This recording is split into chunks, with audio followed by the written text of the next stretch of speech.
Hi, everyone. Welcome back to the Grants and Contracts podcast. I'm your co host, Lainey. And this is Abraham. Thank you for joining us for another episode of the Grants and Contracting Podcast. If you are joining us live, remember you are one contract away. And so by hanging out with us, you get a chance to continue to grow your grants, your contracts in the contracting and in the foundational world of the grant world itself. So if you're joining us live, make sure that you leave a comment where you're joining us from and the name of your organization. That will be awesome. Yes, and we love to see where everyone's joining us from. Sometimes we have people from all over the world. So I'm excited to see today where some of our listeners will be from. If you're watching on playback, still leave a comment. We always love to see playback comments. And if you are watching on playback or YouTube, always give us a like and follow. That kind of just helps us keep doing what we're doing and helps us to reach a larger audience. So, Abe, today everybody's seen the title, but we are going to be talking about, I feel like, we've talked about it before. So now we're just kind of giving an update, but it is the trigger words of 2025. And that is, what is Trump doing? The Trump admin. That is just what everybody has talked about since Inauguration Day. So I'm excited to dive in. Give us a little hint about some of the things we're going to be discussing over the next hour. Well, we talked about, we used to talk about the Oprah effect, right? But in the world of government contracting, we want to talk about the Trump effect.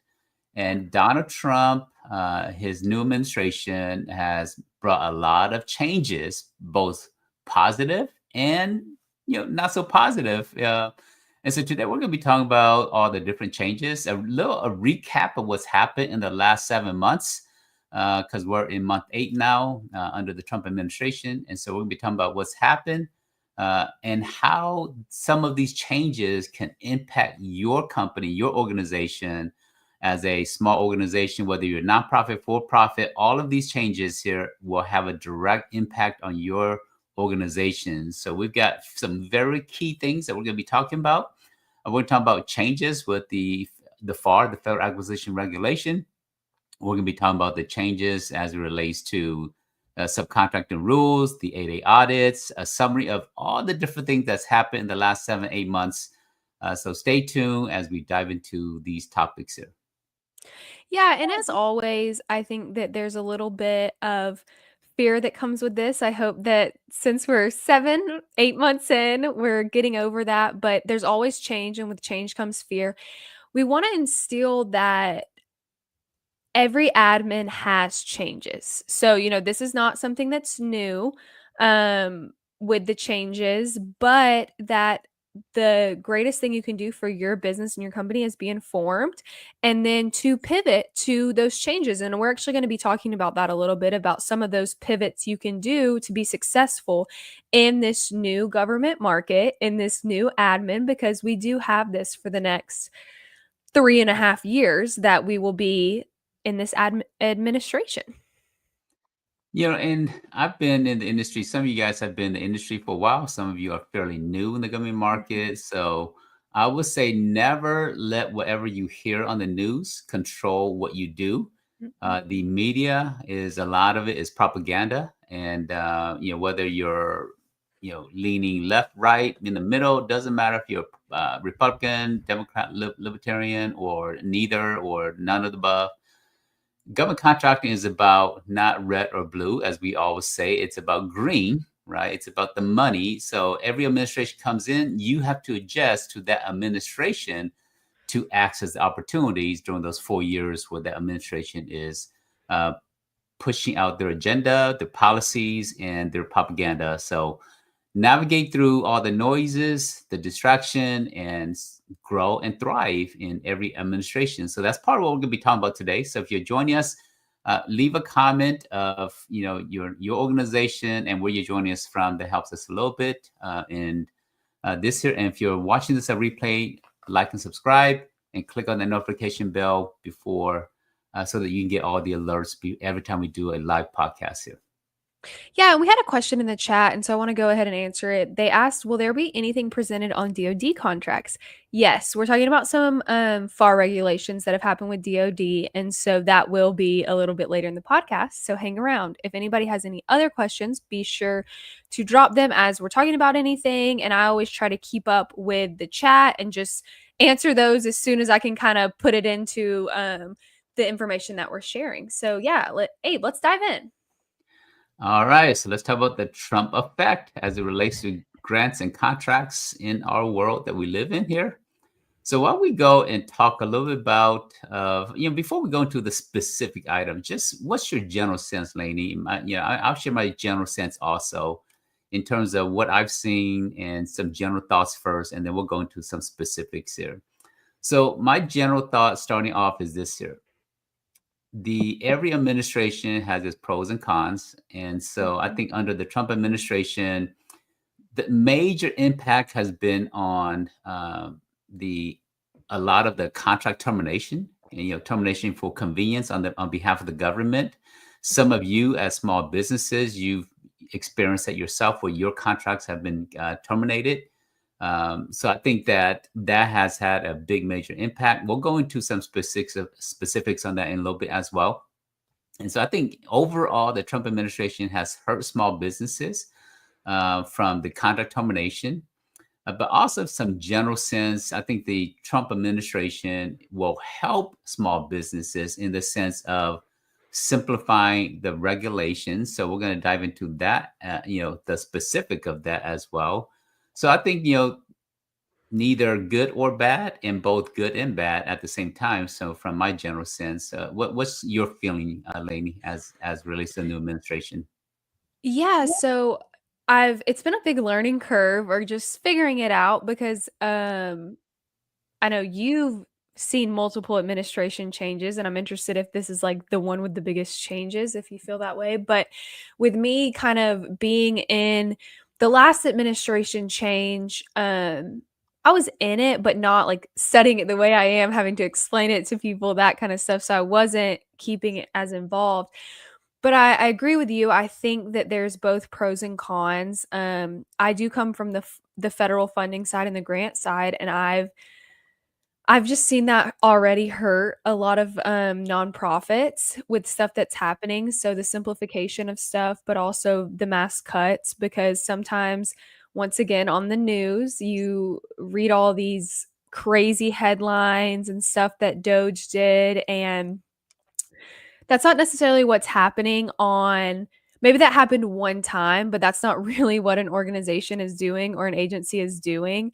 And so I've got to see the real effects of that with the organizations I work with. And it's honestly been very disheartening to hear that certain things are getting cut, and certain changes are being made that ultimately could close organizations that are doing amazing work for their community down. So that has been tough kind of dealing with all of that, but I do agree that some of these things, especially the stuff we're talking about today, I think it's going to be really good for small businesses. I think it's also going to be good for people that are coming in newer in the government space, because as someone who's on the newer side of government contracting, it's a lot to learn and it's a lot to digest. And so with that, being able to read stuff and just know what it says when you first read it and not have to define 70 words, that does help you coming into the government contracting space. So I'm excited for this to kind of the new FAR to be released and just see it and see if they really do a great job at the simplification of stuff. Yeah, and I do want to share some great news. What I've seen as a whole in the government contracting world, from the members of our community, the GovCon community, as well members of the association.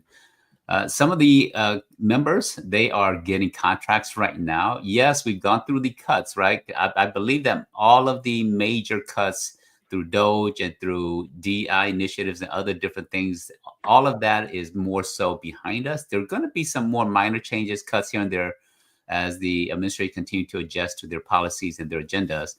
But the great news is this here. Um, One company in the construction world, they received 4 contracts in the last month and a half. Wow. So that's really good news. One of them, 2 of them were sole source contracts, which is awesome. And then two of them were bids that they submitted about 7, 8 months ago that have been being held back, and then now they're being released. So those are some good news. Other small business that we're working with, they're starting to get some contracts being released to them. So it is contracting season, and opportunities are being awarded, and companies are receiving that. So with that, let's go ahead and dive in and talk about the first topic in terms of the major sweeping overhaul of the FAR. And the goal is to continue to make changes to the FAR. And so, what are your initial thoughts on this, Elaine, as it relates to the executive order to restore common sense to federal procurement? Yeah, so I think it's really interesting. They are saying that this could be completed as early as fall 2026. We are pumpkin spice is starting to be seen on menus, so I would consider us right into fall 2026. So they don't have much time. We are going to share a link and I'll go ahead and put it in the chat, and it's the current overhauls they've already done. So that's interesting to kind of see which ones have already been edited. Something that I'm really interested about with this FAR overhaul is called the sunset provisions. So what this idea of sunset provisions is that new the new policy mandated is that if a FAR provision is required by statute or deemed if it is if it sorry, I'm getting tongue tied. Unless it is required by statute or deemed essential, it will expire within 4 years unless it's renewed. So I think that's going to be interesting too with it's always going to be changing. And I know it always is updated and changing, but I mean 4 years, so you could have a piece of the FAR that you've been very familiar with, and then if somebody doesn't renew it or doesn't see it as essential, it could no longer be a part of the FAR. And I would say that once that starts happening, we'll be getting, notifications on that. You can kind of come to this where it's talking about this FAR overhaul. But that's something that I find really interesting about part of this executive order is that sunset provision. Mm-hmm.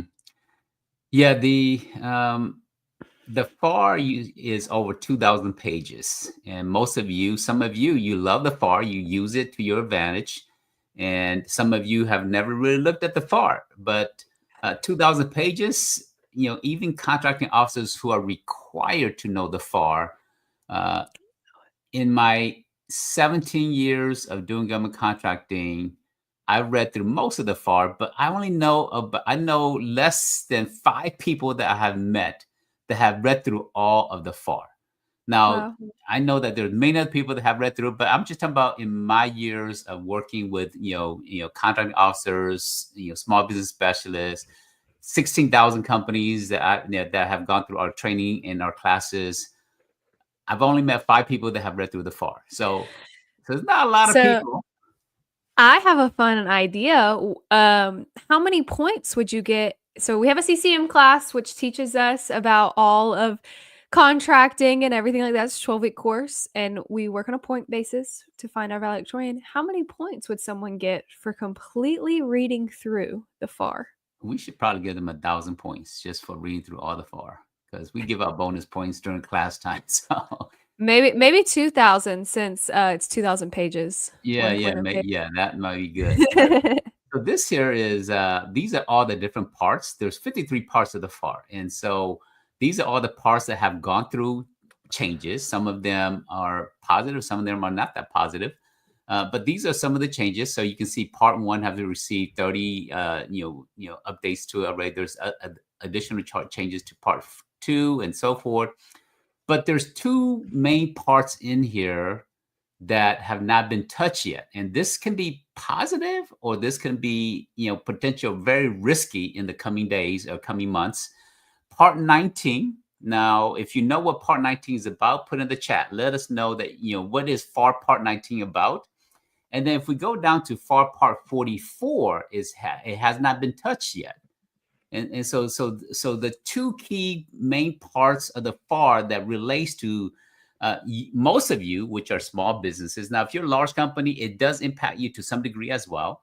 But the parts that has the greatest impact on small businesses have not been touched yet or have not been overhauled. And so put in the chat if you know what Part 19 and Part 44 is about. So I actually think, and correct me if I'm wrong, Abe, but Ambika, she was one of our CCM students, correct? Mm-hmm.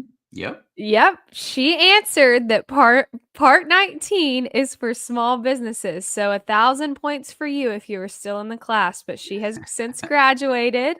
But great job. Yeah, they're both about small businesses, and kind of the small business set asides, all of that. But this is good news that this has not been edited yet. It could be coming to be edited, but it has not yet, which is great news for all of you that are small businesses. Yeah, and Part 19 talks about the set aside program, talks about women, small business Hmm. certification, the EDWP, the WSB, the STVSB, the Hub Zone program, the 8A program. So Part 19 is critical as it talks about set asides and sole source contracts to certify small businesses. And then Part 44, which again have not been touched, talks about subcontracting guidance for contracting officers. When a large company wins a contract over 750,000, or if it's construction related, it's 1 million, and that threshold is going up. And so when a large company wins a contract, they are required to subcontract generally 35% to small businesses. And so that has not been touched yet. But with that said, what's happening to the 8A program right now? For some of you who are 8A certified businesses, some major things happening to the 8A program as is being what? Audited right now. So Hmm. the Trump administration, under the Trump effect, right, they're doing an audit under the 8A program, the SBA, and the a sub agency of the SBA. They're looking to the 8A program, potentially looking for fraud, looking for different things that has happened that under the 8A program. There's under USAID over 500 million, if I remember correctly. There's been identification of different fraud over the last few years tied specifically to a few 8A company. And so now they're doing a major audit of the whole 8A program. And so what will come out of that, of those audits, the recommendation will come from that. My gut feeling is that there's going to be some um, changes to the 8A program that will further hinder 8A companies from accessing more contracting opportunities. That's my own personal opinion on that. If I'm reading the tea leaves, if I'm looking into what potentially can happen, that's my gut feeling. I hope that doesn't happen. But I Hmm. think after the audit, there's going to be more changes to the 8A program. With that said, though, I do believe that the Ultima court case that happened a year and a half ago saved the 8A program. Because before, with the presumption of social disadvantage, meaning that if you are of certain, background, there was a presumption that you were automatically qualified into the 8A program. But by through the ultimate court case, it anyone can qualify into the 8A program. No longer it's a presumption of social disadvantage. That saved the 8A program. So I don't think the 8A program is going to be eliminated after the audit. I think there will be some changes, and maybe some changes will be positive, and some changes will hurt the existing 8A companies. I believe that there will be major changes after the audit, but I think the 8A program will not be eliminated because of the Ultima, and is no longer a presumption of social disadvantage, specifically minority-owned businesses. Uh, I've Yeah. seen where women, any woman, we've helped a white female get into the 8A program. There's different individuals who have different disability have gotten to the 8A program. So there's under different bias, under different market restrictions, it's open to all individuals who qualify into the 8A program now. So because of that, I don't think it's going anywhere. But yeah, Yeah. there's some changes that's happening, and so we'll have to do another podcast with all the changes after the 8A audit. And it's really frustrating too with these programs. I mean, like I'm WSB certified, and so with that WSB, it used to not be as hard of a program to get into, and it's still very doable, but it's because people abuse programs. So then when they're audited and stuff comes out, then it makes it harder for other individuals that truly are an 8A program or truly are a woman-owned small business, and it's not somebody that's trying to fake a woman-owned small business to get a certification. So that's very frustrating. But I still think there's a lot of opportunities moving forward, and I still think there's a lot of positivity moving forward. So even though we talk about these changes, I still think that, and we're going to dive into some of those of like how this is positive for small businesses. So with the before we move on from the sweeping overhaul, with the this idea of using the plain language and the non-regulatory laws, I think it is going to make it easier for small business not only to understand, but it's also going to make it easier for them to put the FAR into use when they are applying for a contract or they're doing things for somebody that hasn't studied it as intensively as maybe Abe has studied it and understands it, maybe someone that's new coming in. I think also this is we preach on this a lot, but why it's so important to be staying up to date on current events. And we're not saying, you have to watch every single thing on the news, but for example, we put in the chat the acquisition.gov that has the FAR overhaul. Keep up to date with that, randomly go on it. Maybe put some Google alerts on certain things that apply to your company, that you get an email if an article is posted about that. I think those are the good current events that we're talking about keeping up with. We're not talking about that you got to have the news on 24/7 listening to what's going on, but specific things that apply to your business and government contracting. Oh, yes. And I almost forgot, a huge resource that we've created is the GovCon community, but we have a news summary. So we have centralized news for government contracting. So it kind of is a whole accumulation. It's updated daily. And these articles that we're talking about, they're coming straight from our news summary that our expert in current events kind of was able to forward to us for this podcast. But it's a great way to look at it. And we also have a search feature. So if you're looking for something specifically, if you are looking for FAR, you're going to be able to search that and it'll come up in the GovCon community. Yeah, and the link is in the chat, so in the comments area. So if you click on that, it's free access to go. And so instead of you searching and spending time trying to see what's important to you as a contractor or a nonprofit in the government space, this is already aggregated what's relevant to our industry. So all you have to do is just come here and look through different topics to see which one makes sense to you to dive deeper in. So use these resources to help you. We spent a lot of time curating all this content, and then we summarize it. So if you click on this here, there is a summary of what the topic is about. And then if you want to read the full article, you click on this here, and then it takes you to the full article so that you can quickly get the snippet of it.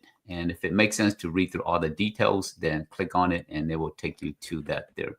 So staying relevant is important in the government market. But let's continue to talk about some of the changes with the FAR. So with some of the changes, one, what I like about it is that they're going to use everyday language, meaning that you as a small business, you can actually start to understand what the world this is all about, right? Because sometimes using governese or using acquisition terminology and acronyms and all these different words, it confuses you as a organization leader in your own company and in the different groups that you support. This makes it easier for you to understand. So I think that's one of the positive things that's going to come out of here. The other item is they're going to use what's called an agile approach. And some of you who are in technology, you understand agile methodologies and agile principles, meaning that it's going to be an iterative approach to it. And there will be different phases as it happens. If it's working, if it's positive, those things will be continued to be adopted. If it's not working, if it needs to be removed, it's going to be removed. So the FAR will be easier for all of us to understand. There will be, instead of 2,000 pages, it's going to get condensed. Yeah. And this falls under one of the Trump administration goals, which is for every new regulation that's introduced, 10 have to be removed. I love that concept there. And I concept that, because there's a lot of old statutory, a lot of old rules and regulations that just been sitting around for, decades and decades and decades. It doesn't pertain to us anymore. Uh, but if it doesn't pertain to us, based upon the new regulation, it's going to get sunset after 4 years. So if it's still on Mhm. the books after 4 years, and if it's not being used anymore, is going to the FAR Council that reviews all of this. They say, you know what, this doesn't apply anymore. We're going to remove it. So that's good stuff there.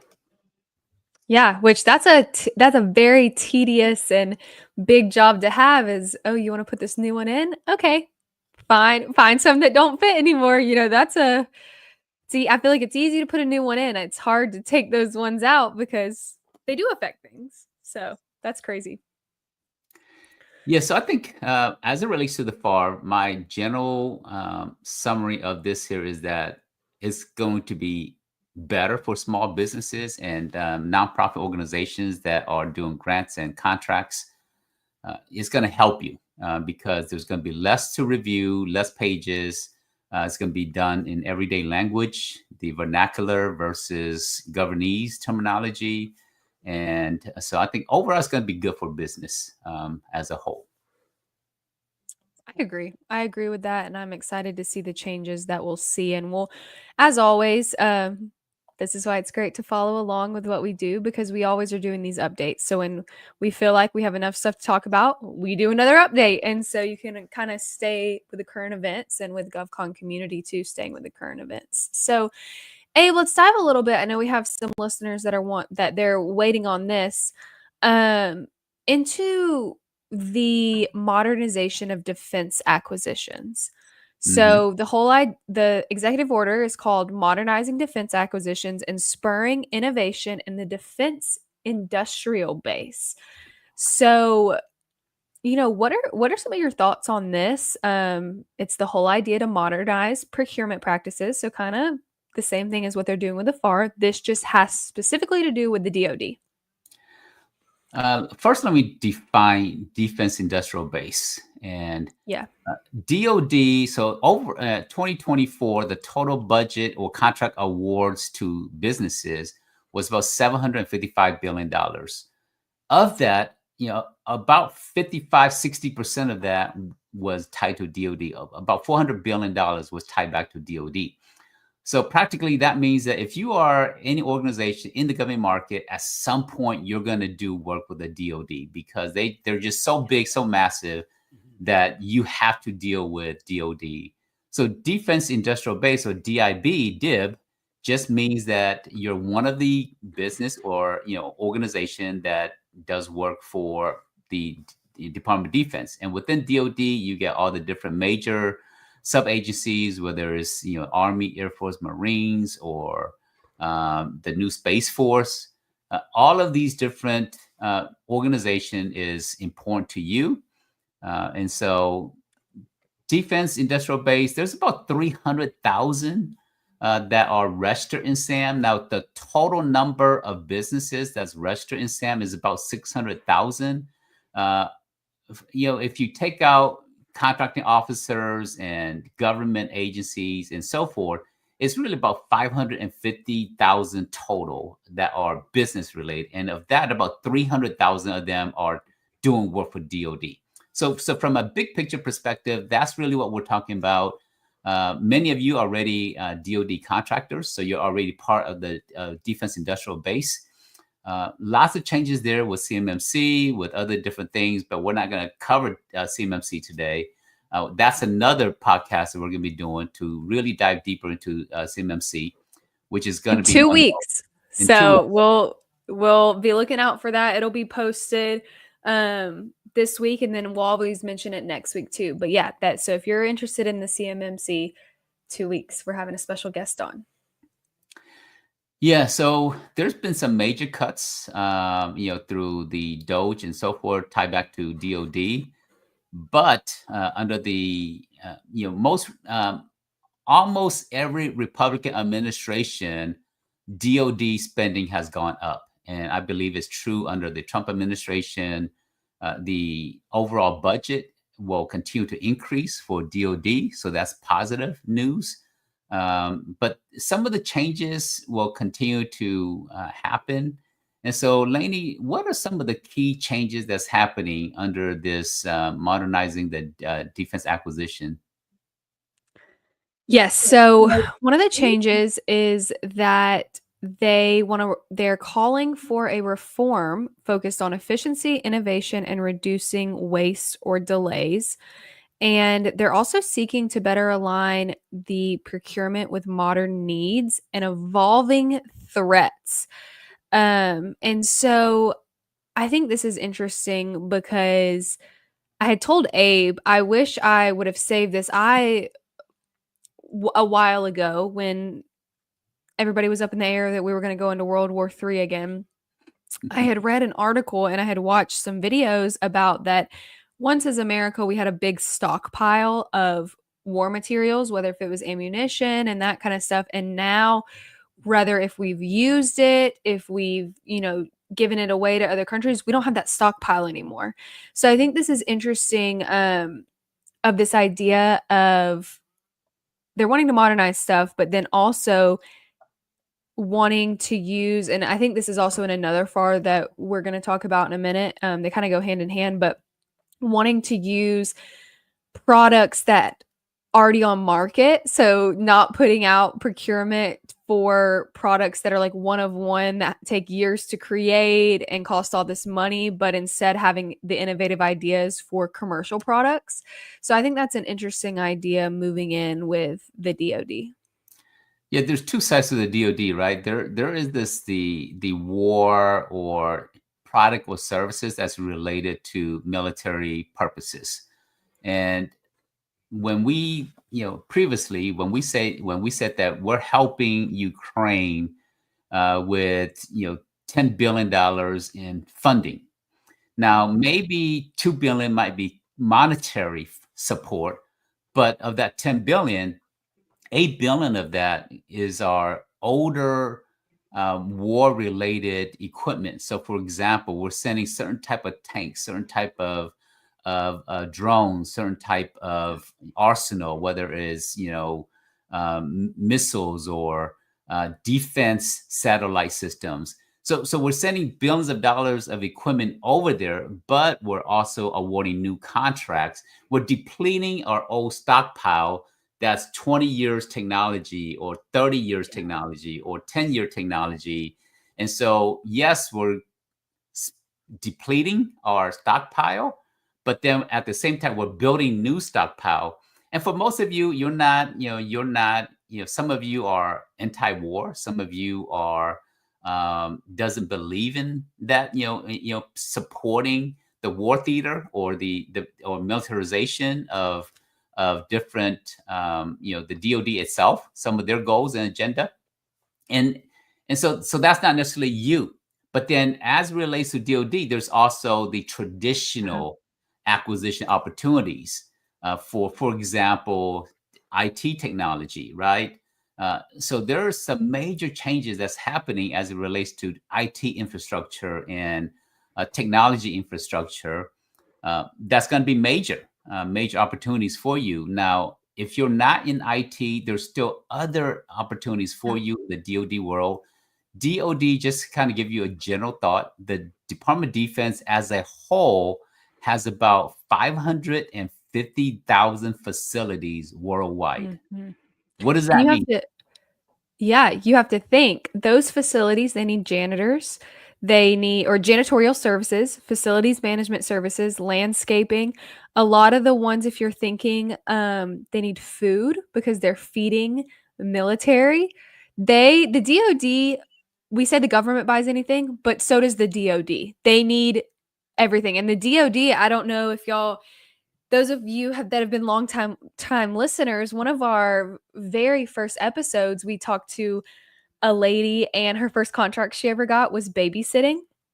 And it was through the DoD. She was babysitting for it was childcare for an entire thing that happened, but still that was DOD. So I mean, I think that we forget, and even me, like I hear DOD, Department of Defense, and I forget how extensive that can be and what that looks like on the facility side, on the personnel side, all of that, the training. I mean, we have somebody on our staff at GCA who he's done training with military and DoD on not we're not talking about defense training, we're talking about maybe it's manager training or leadership training, or it can be anything. Yeah, they buy everything just like every other organization. It's just, they just have a mission about defense, right? The name of the organization is called Department of Defense. So defense is number one priority. Now, offense, part of a good defense is also understand that you must have an offense. So defense is for security purposes, and offense is part of it is for national security as well. So all of that is needed. Now, let's talk practically because a lot of the focus is around technology. The war that we are fighting now is not necessarily through missile or what we deem as our enemy states, right? Whether it's Iran, whether it's North Korea, or whether it's our pseudo friend but kind of enemy, or more of our competitor, which is China. Russia, we kind of deem them as an enemy state to some degree. And so we have different national actors out there that from a government DoD perspective, they are a potential threat to us. The biggest threat is no longer missile. The biggest threat is technology as it relates back to IT. And IT specifically is around AI. And so the world is changing so fast around AI. Every day, a new AI use case is happening. The threat of using AI to infiltrate, to impersonate, to put out misinformation, all of that is real. And so with this shifting landscape, if you have or if you have a partner that is in that's in the technology world, whether it's hardware or software related, it's essential for you in the DoD marketplace right now. Yeah, so it was really interesting when the whole situation was going on and everybody was up in the air of, are we going to World War III? Are we going to World War III? I had talked to somebody who he's active in military, but it was just interesting. We were just going back and forth, talking about it. And he was saying that he believes that we're already in a World War III, but we'll never have a World War III. Like when we think about World War II, where you're sending tanks in and all of that, that it's technology, it's people hacking people, it's, that whole thing. And then we saw the missile situation unfold, but he was big on the technology because a lot of that stuff, us as civilians, we're not seeing that. And I think that's for the better because I don't want to handle that information. That's for someone way higher up than me to handle massive hacking and that kind of stuff. But he was explaining like we're already in a World War III. We've been in a World War III. It just looks different than World War I and World War II. Yeah, and anytime if you don't believe that, you may be living under a rock. We are probably the biggest, whether it's economic threat or influence changes in terms of who has the most influence in the world.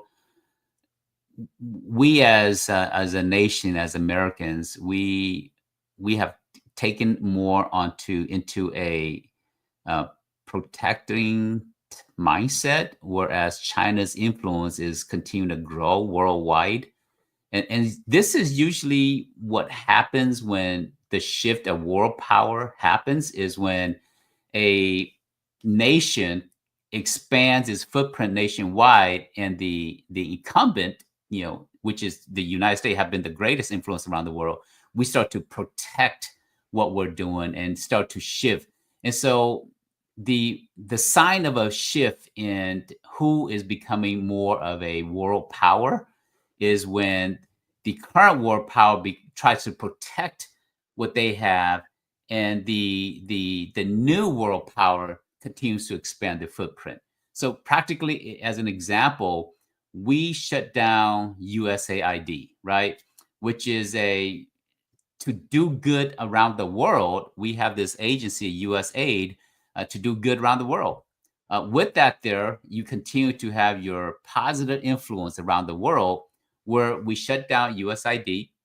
And these are my just own personal opinion of based upon my experiences, what I've seen, and not necessarily based on anything that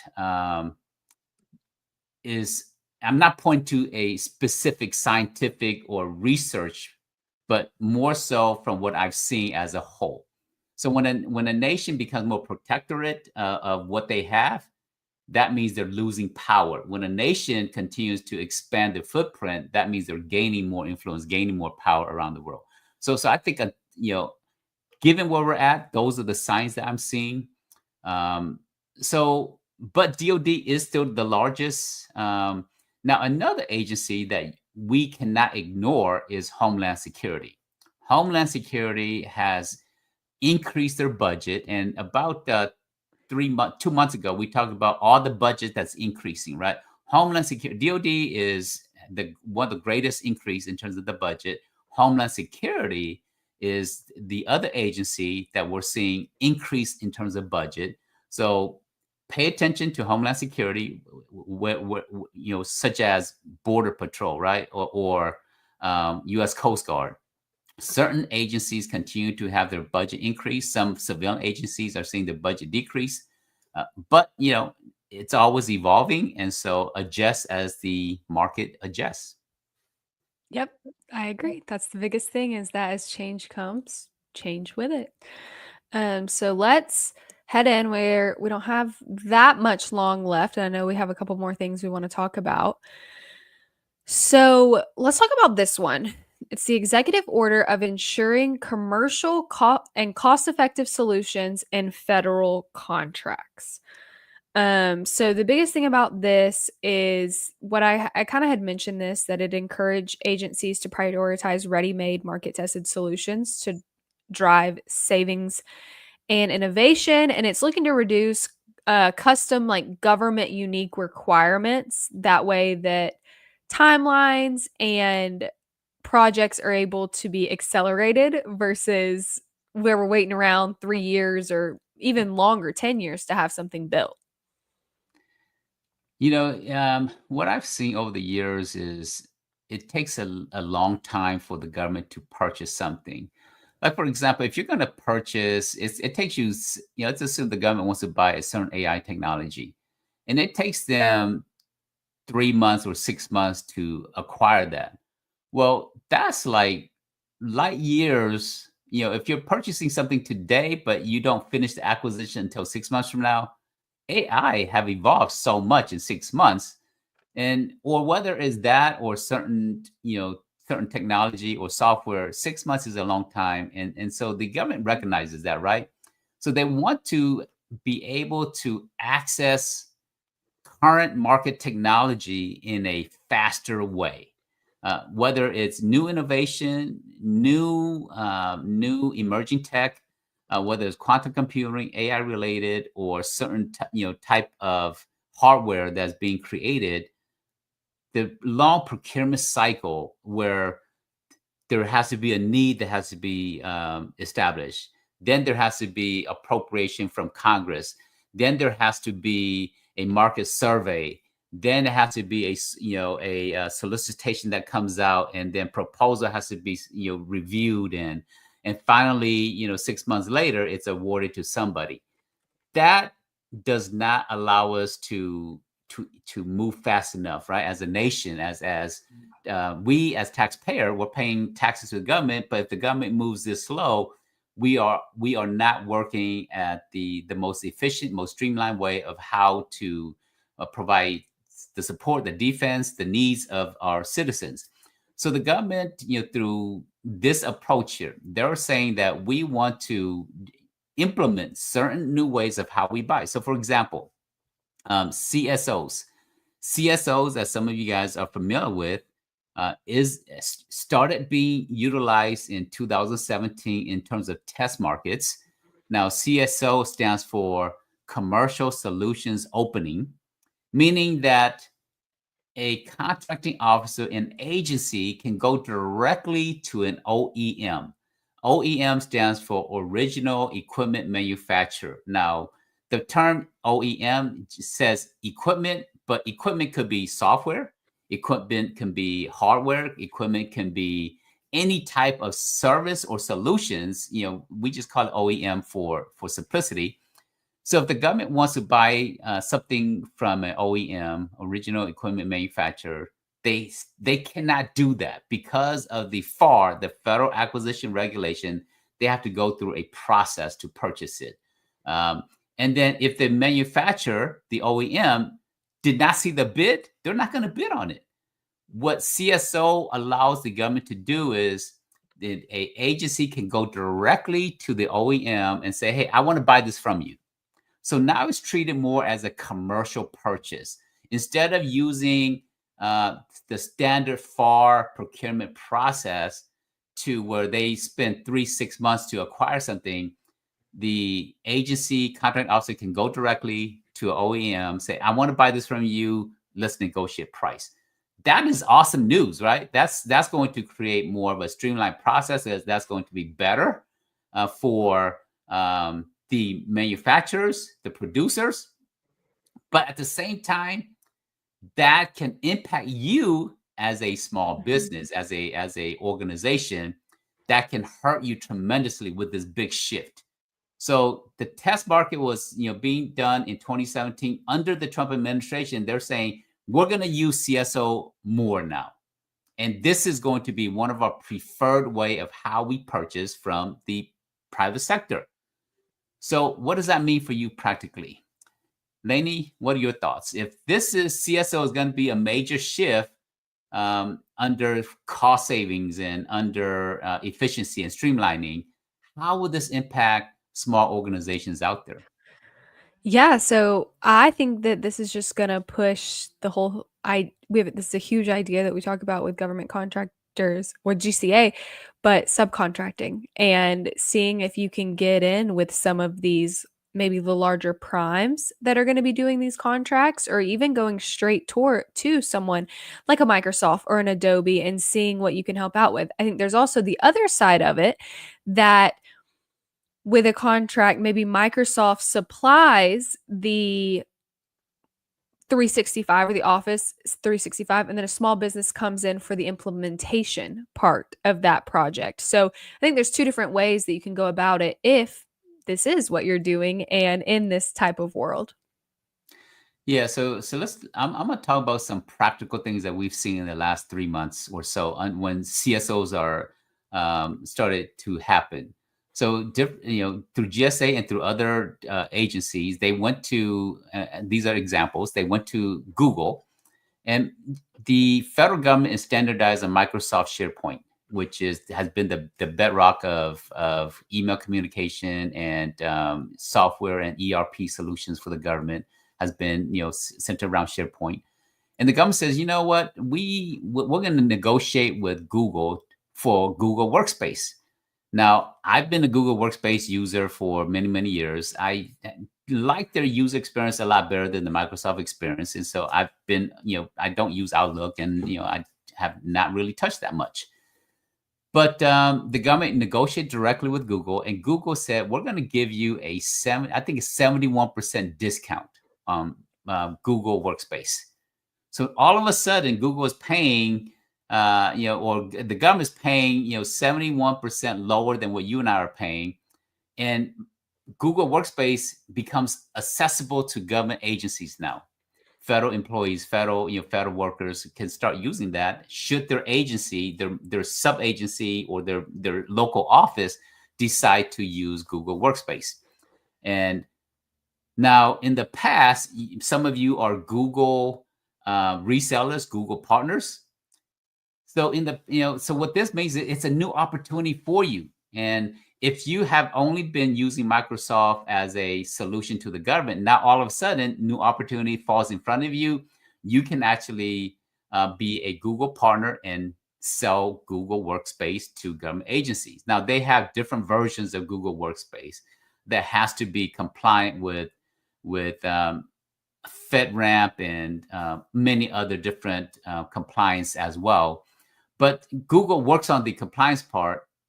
Now you get to implement that and you roll that out. So Google is the prime. So no longer do you have I'm going to sell Microsoft as a prime to the government. I'm going to sell Google as a prime to the government. No, you're going to work with Google because the government's buying it directly with Google, and you're going to be a Google partner, and you're going to be the implementation of Google Workspace to these different agencies. So that's part of the negotiation. That's part of when the governments work directly with manufacturers, then you have to shift your focus of who becomes your target. Google becomes your target because they may get the direct purchase from the government, but Google will still need partners to implement the solution. We've seen that happen with Adobe. We've seen that happen with other Microsoft technology. We've seen that happen with Google in terms of all of these the CSO that's happening right now. So it changes your strategy based upon CSOs and how the government is going to start purchasing certain type of solutions from the private sector. Yeah, and I want us to dive in. Before we end today, I know we've went through a lot of information. There's way more we can go through, but one specific is the new executive orders on GSA. So you touched on GSA a little bit. I'm going to read the executive order so that we will have. So it is eliminating waste and saving taxpayer dollars by consolidating procurement. And that it's including the mandates of consolidation of common goods and services buying under the General Services Administration, which is GSA. And then instructs agencies to leverage GSA contracts for standard purchases, so increase those contracts, eliminating duplication and promoting economies of scale. And so, Abe, as you know, currently GSA is managing about $94 billion in contracts. They are saying that there is a potential that GSA could have an increase to $400 billion being managed through GSA schedules and contracting vehicles. So that is an insane increase. So let's talk about some just practical ways as a small business, if you already aren't familiar with GCA schedules and contracting vehicles, what that could look like moving forward to get into that, get a little piece of the pie. Yeah, different agencies have different contracting vehicles. So, for example, you have Seaport, you have NetCent, you have ITES, you have, Oasis. You have all these different contracting vehicles out there that, NASA Soup, right? Another major one. And they purchase very overlapping solutions and technologies and products and items out there. It doesn't make sense. So, as much I like the fact that different agencies have contracting vehicles, I think that's healthier for the small business community. But it also makes sense as from a government perspective. So let me share my opinion. I like it where different agencies have different contracting vehicles. I think there's more opportunities for you as a organization because you can get this contracting vehicle and you can nurture that and build relationship and get win contracts through that agency. But through consolidation, it makes sense from a economics perspective. It makes sense from a tax savings perspective. It makes sense from reducing costs and purchasing more volume. So I think practically as a nation, it makes sense. But as it makes sense for I don't think it makes sense for small businesses. So I think the consolidation will hurt small businesses. So with some practical example here. First, I don't believe that GSA is going to manage $400 billion worth of contract when it's all said and done. One is GSA have had their employees reduced. They supposedly bring AI to help out with some of the acquisition processes. And yes, that will help to some degree. But GSA as it is have never been as efficient as it needs to be. There's been gaps at GSA. And so I don't think GSA will ever manage $400 billion of what the potential expectation will be. But I do believe that with consolidation, GSA's influence in the government market will increase. Now, maybe not to 400 billion, but maybe to 150 billion, maybe to 200 billion in terms of total contract management. GSA is kind of like a private organization. Yes, they're government, but they're like the IRS. They're not fully federal. They're not fully private sector. They're pseudo government organization. And although they're governed by and they're overseen through Congress and through different organizations out there, but I believe that GSA will become more efficient over time, but a GSA contracting officer will not treat you the same way as a contracting officer that's tied with the U.S. Department of Agriculture. The U.S. Department of Agriculture, that person, they understand the specific needs of their agency, the specific Yeah. challenges. A GSA, they're just paper pusher. They understand the rules, the acquisition regulations, and they're going to say, okay, this is what we're looking for. These are the companies that we're evaluating, and they're not evaluating more so from the fit perspective. They're evaluating from, do they meet the requirements perspective, and requirements potentially could be technical requirements, but a lot of it is going to be more, did they give us A, B, C, D, E, F? And yes, they did. And is the price better or the price not? And so I think there's some real danger in terms of some of the shift in terms of reducing costs. 60% of federal contracts have been awarded based on best value. We've learned over the years that lowest price is not the best solution.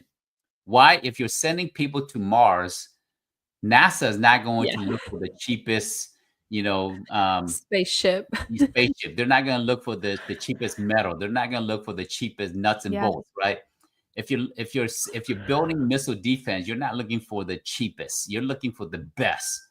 You cannot have mission failure, and so we learned that over the years, and I think we're gonna relearn that lesson because now we're shifting to more lowest cost, lowest price.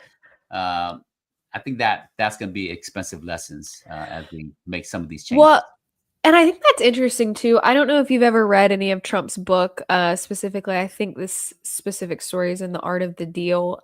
He talks about building Trump Tower and a lot of the hotels and stuff. And if you've ever visited any of those places, those are not built on cheapest way to build stuff. I mean, they have, he talks about going to the marble quarries, picking out entire marble walls, like insane stuff. I get that was a business deal. You have to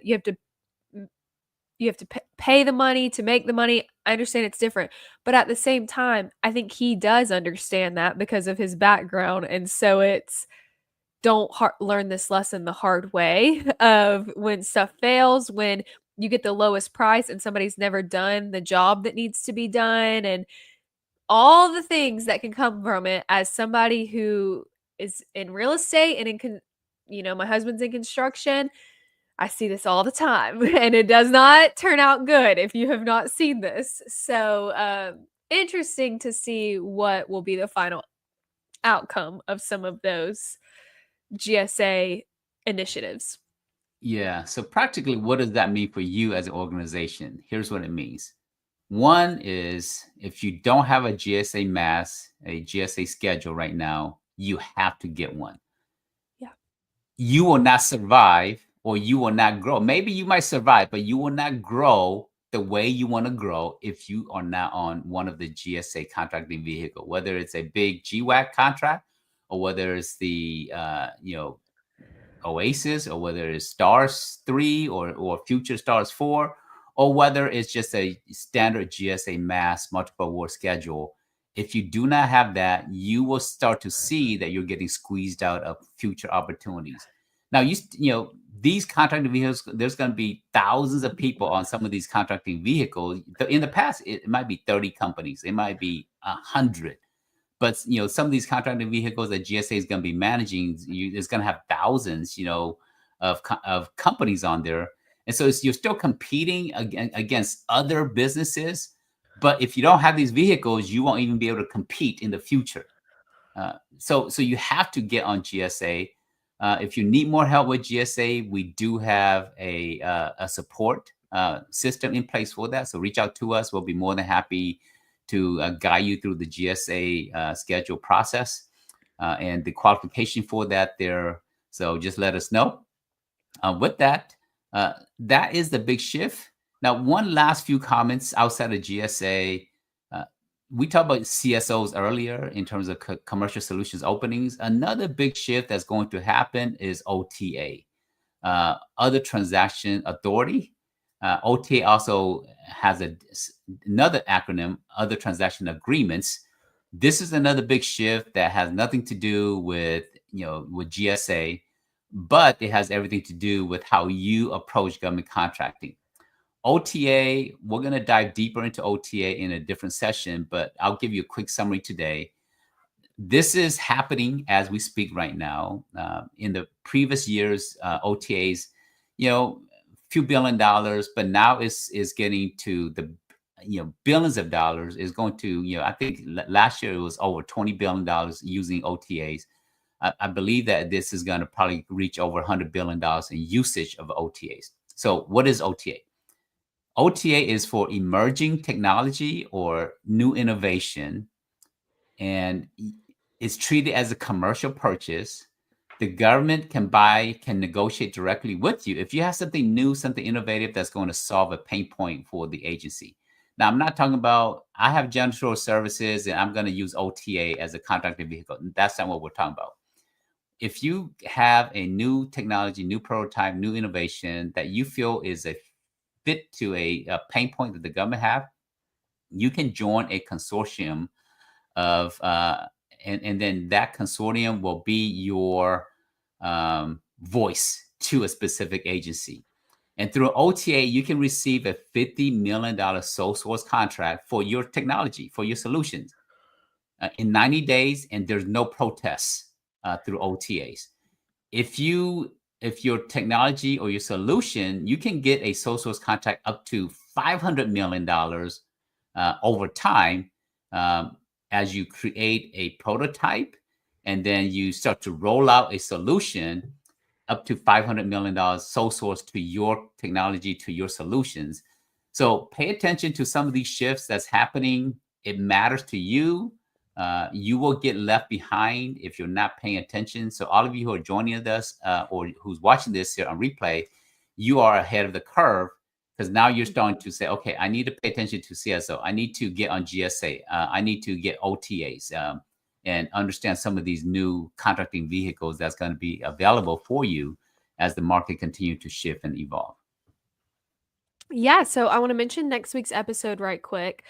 I'm putting the link in the chat. We have a special guest, Dr. Tanya Thornton, who is the Vice President of Research and Development at the Global Connective Center, and she is a nationally recognized expert in critical infrastructure and emergency management. She also was honored as top 40 under 40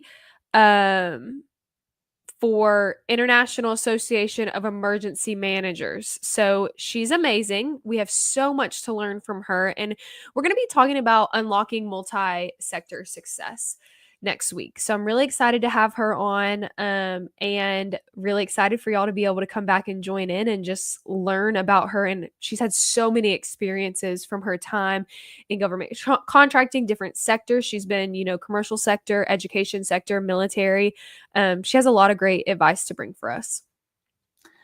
Well, with that said, we are at the end of today's Grants and Contract podcast. It's powered by the Gov Association or the Government Contractors Association. If you're not part of the GovCon community yet, govcon.community, come on there. We have news, we have free content, free resources. And if you want to be a part of it, the subscription is really affordable for unlocking other resources on there. So lots of free tools and then also a lot of added tools and resources there. So come and hang out with us at the govcon.community and we will see you there for some of you. See you there, and remember, we will see you next Wednesday at 11:30 a.m. Eastern Standard Time, and remember, you are only one grant away. And one contract away from all your goals, the dreams that you have for the next employee, the next car you want, and for the next chapter of what you want to do in your business. Yes. All right. See you next week. Thank you for joining. Take Bye-bye, care, buddy. everyone.